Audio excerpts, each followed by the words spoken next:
Hello everyone, welcome to Chanakya academy Patna. Topic of the day session. आज के इस session में हम बात करेंगे about public examination prevention of unfair means bill 2024।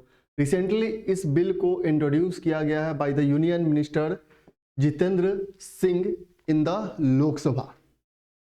इस बिल को लाने के पीछे क्या मेजर इंटेंशन है, क्या मेजर क्राइटेरिया मेंशन किए गए हैं इस बिल में, और आखिर ऐसे क्या सिनेरियो रहे हैं, क्या इसका बैकग्राउंड रहा है बिहाइंड ब्रिंगिंग दिस बिल। इन तमाम बातों पे आज के इस सेशन में हम डिस्कशन करेंगे। So let's begin the session. तो union minister Jitendra Singh introduce public examination prevention of unfair means bill 2024 in the Lok Sabha.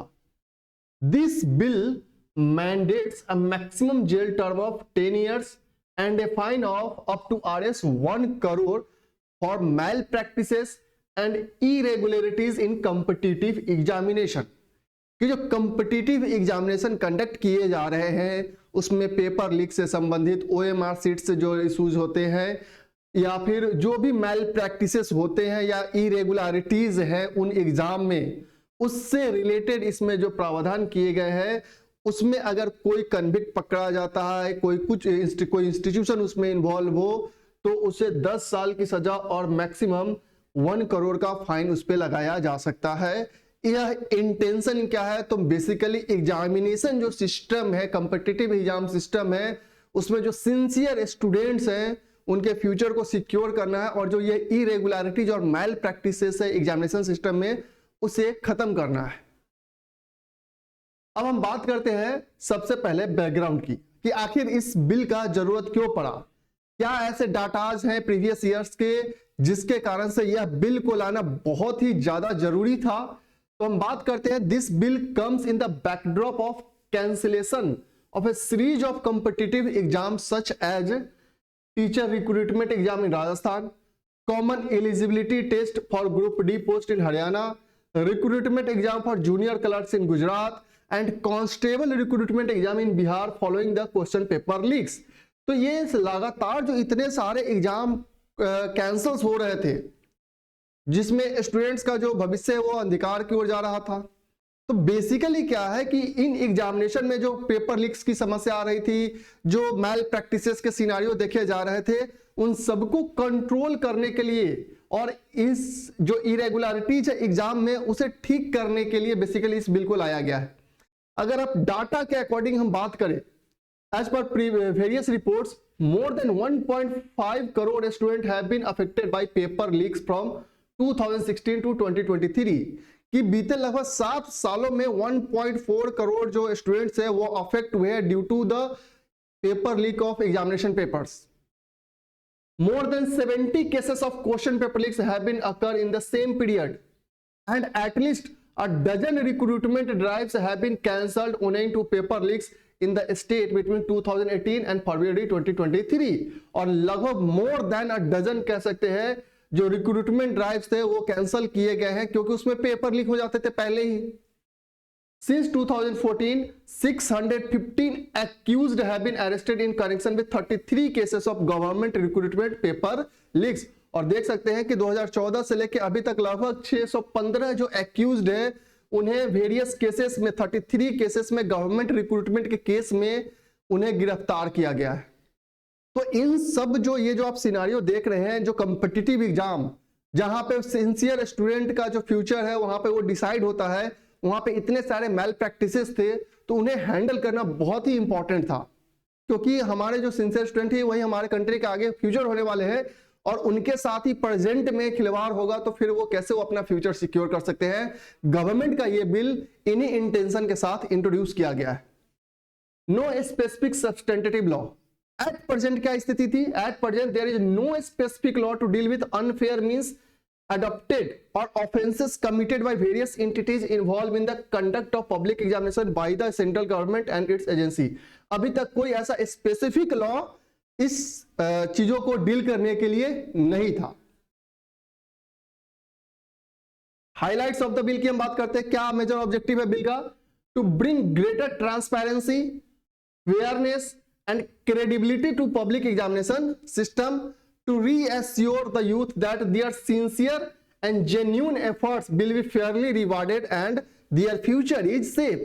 तो बेसिकली इसका मेजर ऑब्जेक्टिव है कि एग्जामिनेशन, कॉम्पिटिटिव एग्जामिनेशन सिस्टम में ट्रांसपेरेंसी मेंटेन करना है, फेयरनेस लाना है, अकाउंटेबिलिटी को बढ़ाना है, ताकि जो सिंसियर स्टूडेंट्स है, जो जेन्युइन स्टूडेंट्स है, उनके फ्यूचर को सेव किया जा सके। और कंट्री को भी ऐसे टैलेंट्स की जरूरत है जो कहीं ना कहीं इन टाइप्स के मैल प्रैक्टिसेस के कारण डिप्रेशन में चले जाते हैं, जिसके कारण आप जो सुसाइडल रेट देखते हैं उसमें सबसे अधिक स्टूडेंट्स ही शामिल होते हैं। इसकी एप्लीकेबिलिटी की बात करते हैं, कौन कौन से एग्जामिनेशन में ये एप्लीकेबल है। This bill is applicable to central recruitment and entrance examination conducted by UPSC, staff selection commission SSC, railway recruitment board RRB, institute of banking personnel selection IBPS and national testing agency जो JEE NEET का examination conduct करवाती है। इन सब पे यह applicable है। Apart from this designated public examination authorities, all central ministries and department as well as their offices for recruitment will also come under the purview of the new law। और other जो भी designated departments है central authorities के, वो भी इसके तहत आते हैं। does not target students, basically इस बिल का टारगेट स्टूडेंट्स नहीं है। सबसे पहले ये माइंड परसेप्शन से हटा देना है कि स्टूडेंट्स को इससे दिक्कत होने वाली नहीं है। जो सिंसियर स्टूडेंट है, जो जेन्युइन स्टूडेंट है, उनका फ्यूचर इससे सिक्योर है। जो अदर अपना ब्लैक मनी जनरेट करते थे एग्जामिनेशन पेपर्स को लीक करके, जो मैल प्रैक्टिसेस में इन्वॉल्व होते थे, जो ऑर्गेनाइज्ड क्राइम करते थे कॉम्पिटिटिव एग्जाम में, उन सबके लिए ये बिल लाया गया है। तो स्टूडेंट को कहीं पे यहाँ इस बिल में टारगेट नहीं किया गया है। The bill provides punishment for persons, organised group और institution indulging in unfair means for monetary और wrongful gains. However, candidates appearing for the exam have been left out of its purview। और जो candidate appear हो रहे हैं किसी exam में, उन्हें इसकी प्रीव्यू से बाहर रखा गया है। Candidates shall continue to be covered under the extant administrative provision of the public examination authority concerned। After that, punishment की बात करते हैं कि क्या क्या पनिशमेंट दिया जा सकता है अगर इसमें कोई इन्वॉल्वमेंट में पाया जाता है तो। So the bill mandates a 3 to 5 year prison term for involvement in paper leak। अगर कोई पेपर लीक केस में पाया जाता है तो 3 से 5 साल तक का सजा उसे मिल सकता है। However, in cases where a link to organized crime proven, it calls for a prison sentence up to 10 years। It imposes a fine of Rs 1 crore and recovering the cost of conducting examination from the firms। अगर कोई इसमें इस तरीके से पाया जाता है तो उस पर 1 करोड़ का फाइन तक भी लगाया जा सकता है। It says a firm also may be barred from conducting public examination for years in case of a conviction. और वो फर्दर जो एग्जामिनेशन होंगे उसे डिबार्ड भी किया जाता है, उसे रोक दिया जा सकता है, उस पर फिर से वो आगे बहुत लंबे समय तक कोई एग्जाम कंडक्ट नहीं कर सकता है। डिफाइन अनफेयर मीन्स, अब ये इस पब्लिक जो हमारा बिल आया उसमें अनफेयर मींस को भी डिफाइन किया गया है, जो उसका सेक्शन 3 है of the bill define unfair means. It proposes 20 offences and unfair means including impersonation, manipulation of answer sheets and tampering with the documents. इन सबको डिफाइन किया गया कि इस तरीके की अगर कोई एक्टिविटी होती है तो वह अनफेयर मीन माना जाएगा अंडर दिस बिल और वो उस पर पनिशमेंट मिलेगा। नेचर ऑफ ऑफेंस क्या है, तो सेक्शन 9 जो है इस बिल का, this bill states that offences shall be cognizable, non bailable and non compoundable. तो बेसिकली इस टाइप्स का जो इसमें जो डिफाइन किया गया है क्राइम को, पनिशमेंट को जो डिफाइन किया गया है वह कॉग्निजेबल, नॉन बेलेबल और कंपाउंडेबल ऑफेंस के रूप में डिफाइन किया गया है।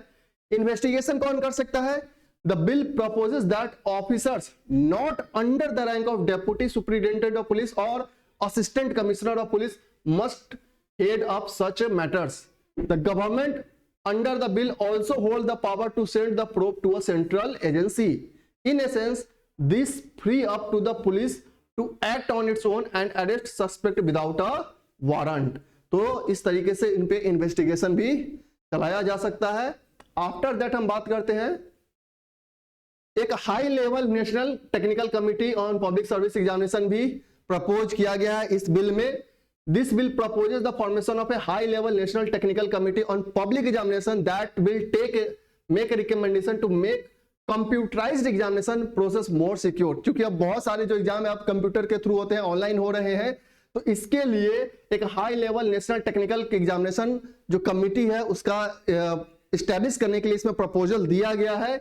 The committee will look into developing protocols for insulating digital platforms, devising ways and means for developing foolproof IT security system, ensuring electronic surveillance of examination centers, formulating national standards and service for both IT and physical infrastructure to be deployed for conduct of such examination. तो basically ये इस committee का काम क्या होगा कि जो भी ऑनलाइन एग्जामिनेशन हो रहे हैं, कंप्यूटराइज एग्जामिनेशन हो रहे हैं, उसे बहुत अधिक IT सिक्योर्ड बनाया जा सके।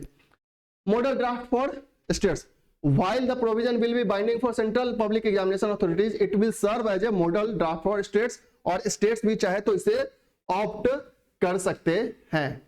तो बेसिकली यह जो पब्लिक सर्विस जो आप ये पब्लिक जो एग्जामिनेशन बिल था 2024, इसका मेजर एम क्या है कि एग्जामिनेशन को सिक्योर किया जाए, जो सिंसियर और जेन्युइन स्टूडेंट्स हैं उनके फ्यूचर को सिक्योर किया जाए, और कंपिटिटिव एग्जाम में जो मैल प्रैक्टिसेस हैं उनको रोका जाए और पनिश प्रोवाइड किया जाए। तो that's all for today, thank you.